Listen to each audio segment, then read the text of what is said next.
Horror in the streets of Charlottesville.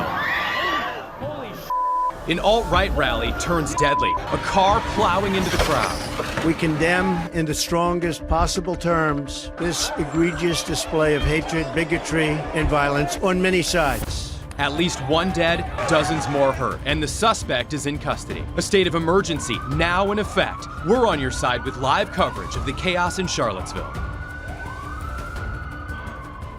This is brand new video just into the newsroom. This is the moment police arrested the man they say drove the car into the crowd, killing a person and injuring nearly 20 others. You can see when the camera pushes in, this is the suspect on the ground, and we believe this is the vehicle that was used in that.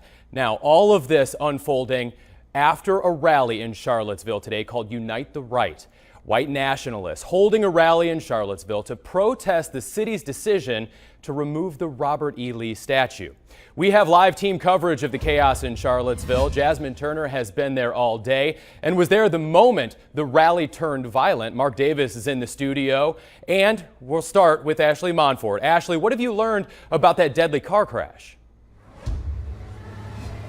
Yeah, we're live on Water Street and 4th right now. We know that one person, according to the mayor, died in that crash and 19 other people were injured. The Commonwealth's attorney for Charlottesville says that this is now a homicide investigation and there will be charges. I want you to take a live look at what's happening here on Water Street. You can see state police here are lined up in front of where the crash happened, and I'm going to see if AJ can zoom in because you can see that the two other cars involved in that crash are still on the street as police are still investigating. This was a 3-car crash. We have been able to confirm that the driver who initiated this crash has been arrested. Let's go to that video. It happened near Monticello and Carlton Streets. The neighbor who shot this video does not want to be identified, but our sister station NBC 29 confirmed with a source on the scene that this was the car involved in the crash, and you can see a man being put in handcuffs, and it's believed that he is the driver that plowed his car into the crowd. We have not been able to independently confirm that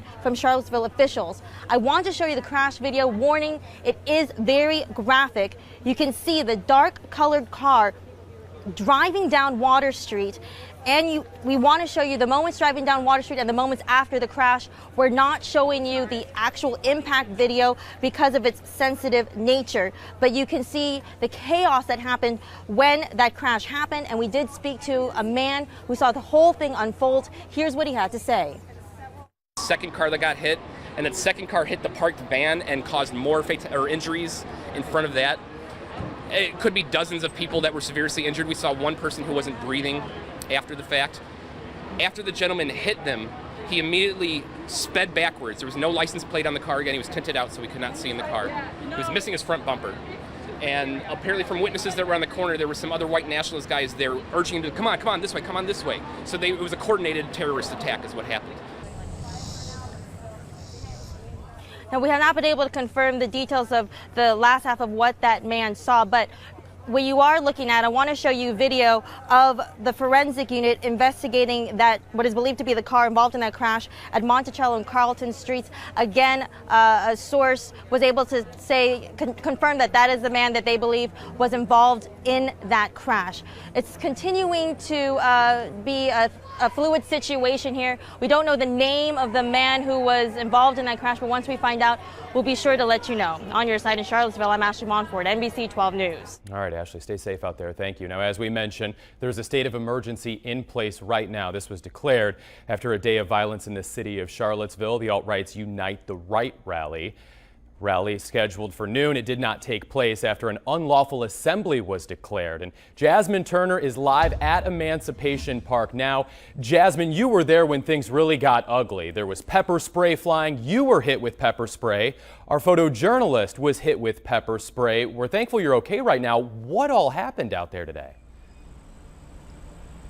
Drew, it's just been a chaotic day in the city of Charlottesville. Right now, we are outside of Emancipation Park where you can see barricades are still up. There's still a police presence out here. But today, we've seen fights breaking out. One of our photojournalists was hit with pepper spray. He had to be treated by medics, which was the same for dozens of people. And we saw thousands of people descending on this city today as members of the alt-right and counter-protesters were clashing for hours. Chaos in Emancipation Park. I thought it was worth it no matter the cost to be out here to protect Charlottesville and to resist the alt-right. This was just an hour before members of the alt-right were set to begin their Unite the Right rally in the city of Charlottesville, met with hundreds of counter-protesters in the street. They filed a lawsuit against the city of Charlottesville to allow this to happen. Screams and chants, people gasping for air as pepper spray, water bottles, and smoke bombs were thrown into the crowds. You're going to have idiots on both sides. This is an example of that. The frustration and anger is over the removal of the Lee statue, a debate that has only gotten more intense in the city. I want to be able to use these monuments to educate my daughter about what is right and wrong with our country. Minutes before the rally would have started, police moving people out of the area. Tensions at an all-time high. Leaders of the alt-right moved to McIntyre Park. Police, the state police, disrupted a peaceful and lawful gathering. I have really never been so outraged. The outrage leading to a message they wanted to make clear. We are never backing down. We are going to be back here. They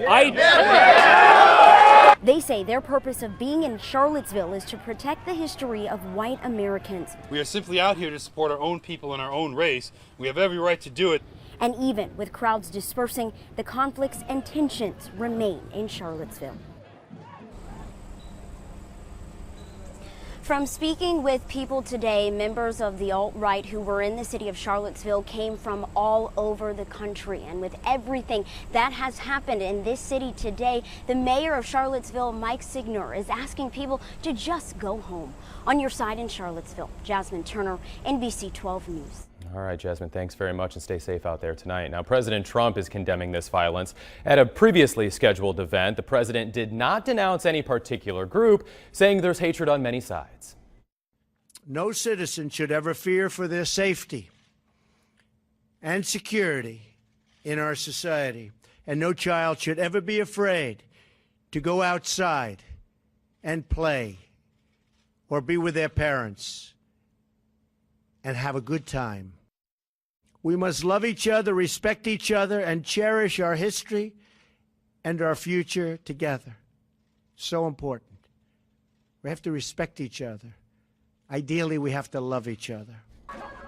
President Trump says he spoke on the phone with Governor Terry McAuliffe. The president says he will provide federal support to the Charlottesville area, and he thanked state and local police as well as the National Guard. And the governor is planning a press conference. It was originally scheduled for 6 o'clock. We are standing by and plan to bring you that live as it happens. We'll take you there if we can as soon as the governor takes the podium. The organizer of today's alt-right rally is blaming the city of Charlottesville for all of this. Jason Kessler says the city didn't do its job to protect their freedom of speech.